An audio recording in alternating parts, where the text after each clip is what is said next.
7 வயது சிறுமிக்கு ஒட்டியிருந்த 2 விரல்களை அறுவை சிகிச்சை மூலமாக பிரித்து தூத்துக்குடி அரசு மருத்துவக் கல்லூரி மருத்துவமனை மருத்துவர்கள் சாதித்துள்ளனர். டிஎம்பி காலனி பகுதியைச் சேர்ந்த சிறுமி செல்வ ஸ்ரீஜாவுக்கு பிறக்கும் போதே வலது கையில் விரல்கள் ஒட்டியிருந்தன. விரல்கள் வளர்ச்சி அடைய சாப்பிடுவதற்கும் எழுதுவதற்கும் சிரமப்பட்டார்.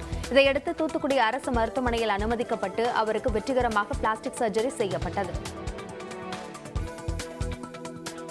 இந்த அறுவை சிகிச்சையானது ஒரு சாதனையாக தூத்துக்குடி அரசு பொது மருத்துவமனையில் முதலமைச்சர் காப்பீட்டுத் திட்டத்தின் கீழ் செய்யப்பட்டது.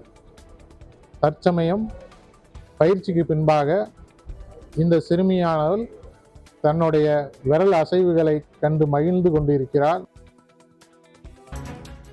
நெல்லை கிழக்கு மாவட்ட காங்கிரஸ் தலைவர் ஜெயக்குமார் சடலமாக மீட்கப்பட்டுள்ள நிலையில் அங்கு தான் செல்லவிருப்பதாக தமிழ்நாடு காங்கிரஸ் கட்சி தலைவர் செல்வ பெருந்தகை தெரிவித்துள்ளார்.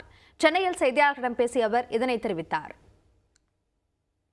நாங்கள் இன்னும் அதை கனவாக நினைக்கிறோம், அது உண்மையாக இருக்கக்கூடாது என்று நம்புகிறோம்.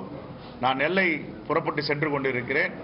அதற்கு பிறகு தகவலை பத்திரிகையை அங்கு சந்தித்து சொல்லியிருக்கேன். கட்சியில் எல்லா மாவட்டத்திலையும் சங்கடங்கள் முரண்பாடுகள் இருக்க தான் செய்யும், அது இல்லாமல் இல்லை. ஆனால் அதுக்கும் இதையும் நம்ம ஒப்பிட்டு பேச முடியாது. காவல்துறை ஃப்ரீயா விசாரிக்க சொல்லியிருக்கோம், விசாரிச்சுட்டு உண்மையை வெளியே கொண்டு வருவாங்க. அதுக்கு எந்த தடையும் கிடையாது, நாங்களும் சேர்ந்து விசாரிச்சுட்டு இருக்கோம்.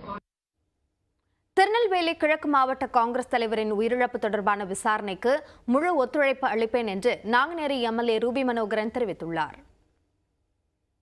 பணம் வாங்கின இந்த செய்தி பார்க்கும்போது எனக்கு என்ன தோணுதுன்னா,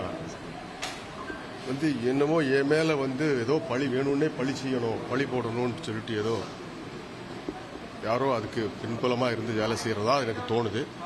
உண்மை என்னன்றத நிச்சயமா நம்முடைய காவல்துறை, மிக சிறந்த காவல்துறை, அவங்க நிச்சயமா கண்டுபிடிச்சிருவாங்க. காவல்துறையுடைய விசாரணைக்கு முழு ஒத்துழைப்பு கொடுப்பேன் நான். ஏன்னா இதுல எந்த விதமான என்னுடைய இதுல எதுவுமே கிடையாது. நாங்கெல்லாம் நெருங்கிய நண்பர்கள், எங்களுக்குள்ளால எந்த கருத்து வேறுபாடுகள் கிடையாது, அண்ணன் தம்பி மாதிரி இருந்தோம். இந்த நிலையில் திருநெல்வேலி கிழக்கு மாவட்ட தலைவர் ஜெயக்குமார் புகாரில் குறிப்பிட்டுள்ள அனைவரிடமும் விசாரணை நடத்தி உண்மையை வெளிக்கொண்டு வர வேண்டும் என்று பாஜக மாநில தலைவர் அண்ணாமலை வலியுறுத்தியுள்ளார். இது தொடர்பாக தனது எக்ஸ் பக்கத்தில் பதிவிட்டுள்ள அவர், காணாமல் போனதாக தேடப்பட்டு வந்த காங்கிரஸ் கட்சியின் நெல்லை கிழக்கு மாவட்ட தலைவர் சடலமாக கண்டெடுக்கப்பட்டது மிகுந்த அதிர்ச்சி அளிப்பதாக குறிப்பிட்டுள்ளார். கடந்த ஏப்ரல் 30ஆம் தேதியே மாவட்ட கண்காணிப்பாளரிடம் தனது உயிருக்கு ஆபத்து இருப்பதாக ஜெயக்குமார் புகார் அளித்திருப்பதாக அண்ணாமலை சுட்டிக்காட்டியுள்ளார்.